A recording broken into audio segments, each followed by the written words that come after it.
এবং শ্রী মৃন্ময় চৌধুরী। আপনাদের কিছু কথা বলতে অনুরোধ করব, যাতে আমাদের সাংবাদিক বন্ধুদের মধ্যে এই যে কিউরিওসিটি সেটা একটু।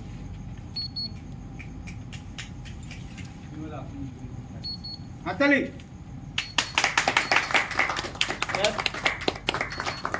রুদ্র হাততালি দিচ্ছে সাথে। আই অ্যাপ্রিসিয়েট, কিন্তু আজকে আমার এই স্লোগান শুনতে একবারই ভালো লাগছে না। কারণ ভগবানপুরের উড়ালপুর ভেঙে যাওয়ায় যে বিপুল পরিমাণে ক্ষয়ক্ষতি হয়েছে, তারপরে কোনোরকম স্লোগানই কানুনটি পৌঁছচ্ছে না। আমি কিসের নেতা আমি জানি না, যে এত বড় একটা কাণ্ড ঘটে গেল, আমি জনগণের জন্য কিছু করতে পারলাম। আমার প্রচণ্ড কষ্ট লাগছে, এই কষ্টটা অপরিসীম, অসহনীয়।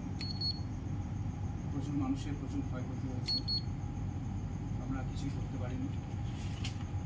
অনেক মানুষ আহত হয়েছেন, অনেক মানুষ আমাদের ছেড়ে চলে গেছেন।